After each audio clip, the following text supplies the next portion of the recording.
What's going on, guys? Welcome back to the channel. Welcome back to the Parrot Press. Now, probably 2 out of the last 3 videos has been around when I asked the experts or the guys that are playing this professionally, or, you know, they've been around a long time, right?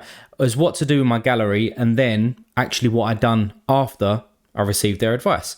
So this video is about, I received their advice, I actioned it, what are the results? Have I won anything? How's things been going? So let's get straight into it. Now, so I made some purchases as I said, in the last video, and I made some more since then, but I'm going to recap that in a little while and probably touch upon it as we go through the video. Now, the first kind of big win that I had was this one here. Tarbell in goal, so it makes a change there from that. It wasn't Steve Clark, but he gave away the penalty. And then he saved it, which was pretty decent. And then we've got Carl Wagner Herrera. Herrera is a recurring theme throughout these results that I have in the next kind of few weeks after this. Really played well. Although he only got a 60 there for me with some bonus and stuff. But Messi come in, and so did Puig as well. So I finished 5th in Classic Challenger Division 1. Finished 5th, and this is the guy that I won. Evander. Now, if you've been following the channel, you know that I've already got a Evander. So now I've got 2 of them, an old one, a classic version, and an in-season one. And it really helped because part of the advice that was given by some of the guys who obviously looked in my gallery was you're missing a kind of a couple of in-season pieces, which I absolutely agreed with. And, you know, I went out there and purchased some people. But getting Evander in, if we look kind of what he's, I know this is a few months on, but look at those scores. It's mental. AA is on point. He's getting goals. He's getting assists. He's taking all of their set pieces as well, I think, bar their penalties. But he's been really strong for me. So I was really happy to get that in from this lineup, you know, finishing 5th there. With not a massive score, actually. But as we know, scores are a little bit lower at the moment because the MLS are the only ones that are playing in Challenger, right? Or one of the only ones. But yeah, got Evander in, and I was super happy about that. Now, fast forward a couple of weeks after, I then get a podium in season, and that's where Evander coming crops there. We've got a goal and an assist for him, a big score in there, with Diego Rossi coming in with 2 assists and a goal as well. Now, finishing 3rd, obviously in an in-season competition, you're not going to get any cards, but what you do get is a nice bit of E4 or cash, which was 0.064 for me. Now, I don't know what that converts to. It might be about 150 pounds, I think, something like that. But again, done wonders for my gallery because I was able to go out there and buy some more players. But Steve Clark with an amazing, and what really helped actually with this is that is the XP bonuses. You know, I've got 3%, I think, on the Seattle boys. I've had Brooks Lennon all season as well, so his XP has kind of shot up, and it really helped me finish 3rd. I don't know how far I was. 0.1. Oh no, that's in terms of ETH. I was 13 points off of 1st. So yeah, probably needed a little bit more in there. But to hit another podium, super happy with that, especially it being in season. The next one after that was a couple of weeks after, was it? Yeah, a couple of weeks after, and I finished 9th. And again, it's in that competition where I'm feeling quite strong at the moment. It's a classic competition, but it's the Division 1 Challenger. And there's Evander again popping up, and there's Herrera again popping up. You know, with an 88 in there, Evander getting, it must be close to 100 on that, 96, and Diego Rossi doing what he does as well. And Wagner has started to actually come into life. The disappointing one there was actually Steve Clark. I think that they might have conceded in the last minute there, so it is what it is. I was nearly 60 points off of 1st, actually. So, yeah. But I finished 9th. Tier 1 reward. Tier 2 reward, sorry, at that time. 1, Hugo Lloris. Another in-season card, another in-season goalkeeper, which I was happy about, actually. But as a Spurs fan, you know, I kind of fell out of love with him a little bit in the last few years at Spurs. So it's kind of tainted my opinion of him a little bit, but he's still a good goalkeeper, obviously playing in one of the best teams in MLS. you can't complain with it. And he did start to come into a little bit of form around here. I think I won him on this 81 maybe. But yeah, he come into a little bit of form, and I don't know how long he's going to be sticking around at LAFC, but we will soon see. Now, moving on, I think the week after this, again, I finished 7th in that competition, the Challenger Classic Division 1.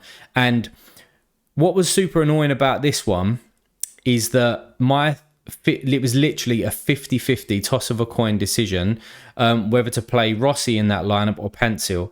Now, normally I always play Puig and Pansil together when they're playing, but Pansil weren't firing, coming back from injuries and things like that. And Rossi, as we've just seen, was actually on form and doing really, really well. So I put him in and I put the armband on him. But if I would have put Pansil in, the armband would have been on Puig, and I would have won this competition by an absolute mile. So you win some, you lose some. I am kind of winning at the moment, so I can't complain with it. It's just, those little decisions that you make, they're crucial. They are crucial. But we had Stefan Fry in there in the net as well, so I don't know if I bought him on my last video, but you can see there that he is a new purchase in the team. Kai Wagner's always locked in there, and Herrera doing what he does again. So finishing 7th, I was due a tier 1. So who did I get? Hugo Lloris again. Yeah. So it was a bit annoying, back to back Hugo Lloris, because then I had a problem because I was trying to sell one. And if you can look at this, let me get the price graph up. If you can look at it here, this was around about here and nobody was buying. And it was really, really annoying. I was listing and nobody was buying. Now, over a couple of recent days, there have been a few purchases, probably because LAFC have a favourable matchup coming up. But yeah, so I had 2 Llorises and I needed to obviously do something about that, and I'll come on to that in a minute. But since then, I picked out the key ones there, but I have been regularly winning. Again, I don't know where I left you guys in terms of what I was winning, but it might have been around the Andrew Thomas one. Got João Mauro in, got Francesca. Definitely butchered that. This guy used to be an absolute baller, but I think they've been promoted, so I don't know if he's going to do that anymore. Yeah, you can see the Evander. You can see a super rare. I actually won. So when I finished 5th and I got Evander, I actually won Radoja out of a box. So that was like very, very unexpected, but won him. Got a Polida in there, and then a couple of bit part pieces. And most recently, the game week just gone was Jared Stroud. But so yeah, I've been winning some bits and pieces, which is happy. So which makes me happy, should I say? So the question is, did the advice help? The question is, would I have done the same thing that I've done if I didn't get that advice? I think I would have, because I knew that I had some missing pieces in season. But collectively, it kind of just sharpened my mind to say, yes, I need a few pieces here. Yes, I need a few pieces there. Do you know what? Stop pissing about and just go and get them. So thank you to you guys for giving me a little bit of motivation and some wisdom as well. But since then, I said that I wanted to touch upon some of the cards that I did pick up. And again, apologies, but I can't remember if I spoke about this. I picked up another Yeimar because I wanted to make my Seattle collection a little bit more. Obviously, something that Nep said to me in terms of his feedback was maybe get that 2, 3, 4% on some things.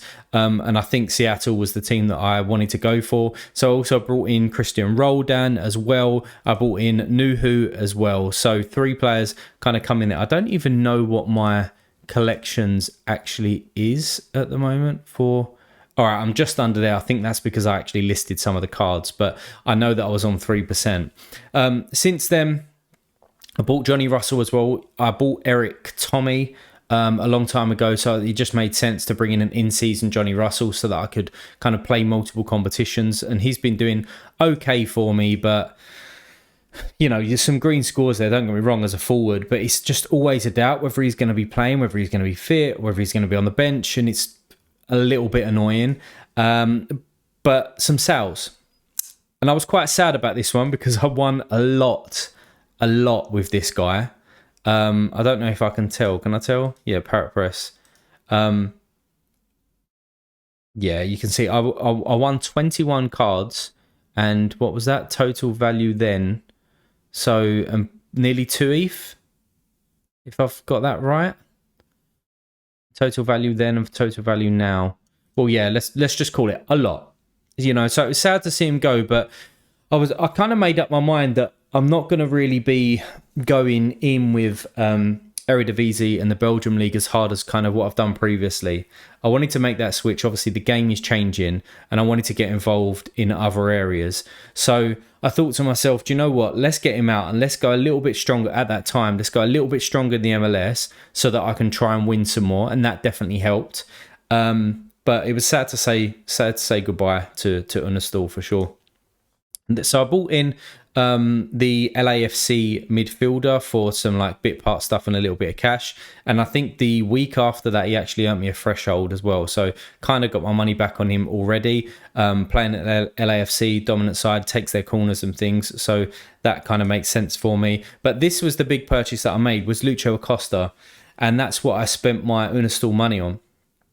Because, again, looking at my success, you know, I've had a podium there with Evander with the in-season. I've got Acosta now with an in-season. I've got solid goalkeepers to choose from between Stefan Fryer, Steve Clark, Lloris now, and some decent defenders as well. You know, Wagner, if he wants to play in that lineup as a classic defender, or we've got Hollingshead, which probably, spoiler alert, I don't know if I've got him actually up here loaded, but Hollingshead in there as well. So it kind of made sense for me to just go out there and get a big gun.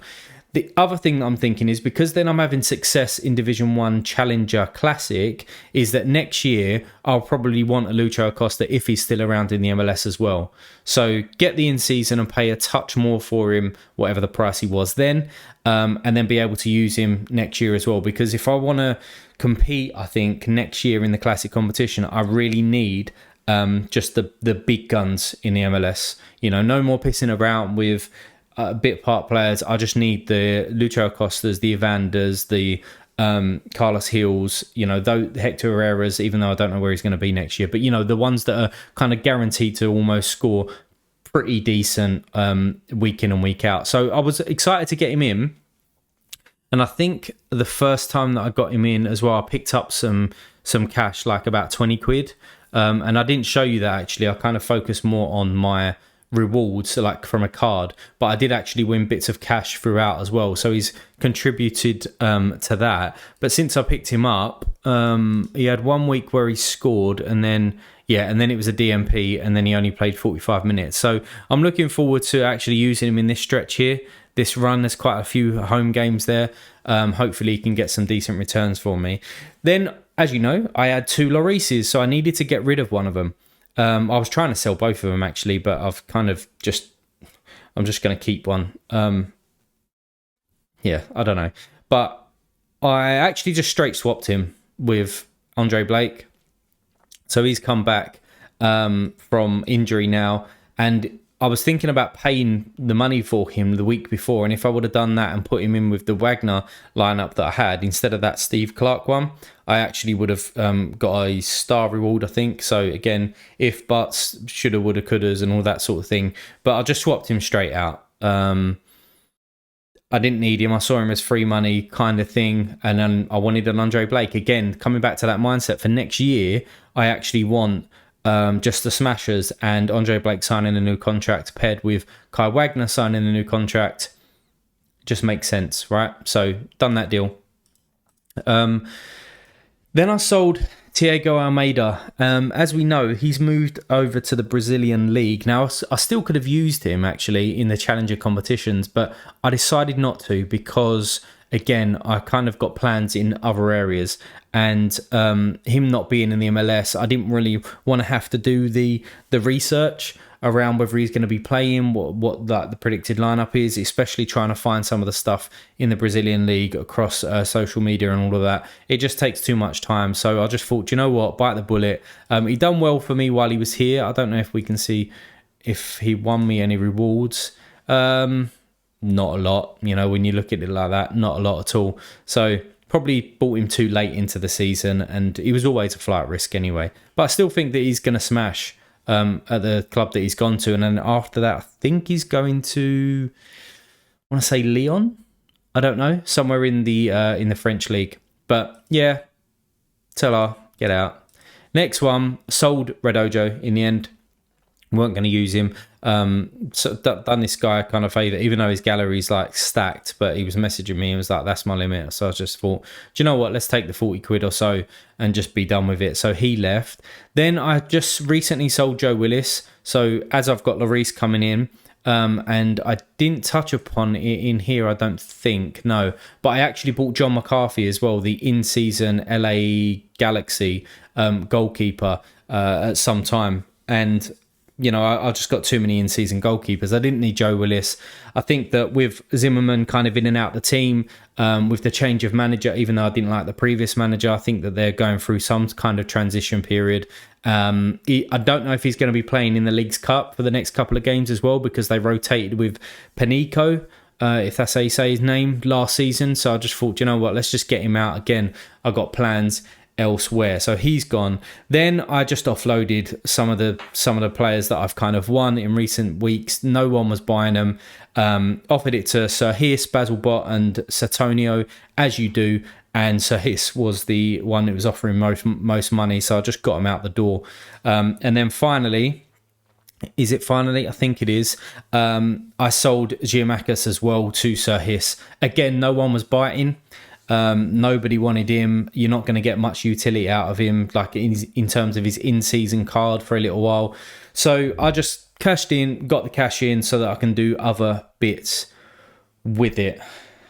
So I think that brings you up to speed with my gallery. Now, I do have another video that I'm going to record soon. And it's going to be about what I'm going to do next, because I have made up my mind now. And if you're like me, I've actually spent a lot of time thinking about where I should be playing. Should I be going to Prem, Bundesliga, La Liga, Champion, Challenger? You know, I've been going backwards and forward with all of this sort of stuff because, as you know, when the MLS stops, you know, my gallery is pretty much MLS focused. Am I going to continue to play? So then I had the question, should I actually be doing limited? Should I be playing rare? What should I be doing? And I've finally made my mind up. And in my next video, I'm going to tell you exactly what I've done, what I'm going to do, and we'll see how successful it's going to be, right? So if you like this video, hit the like button. If you want to see more and you want to see that next video, hit the subscribe button. And as always, guys, I'll see you in the future.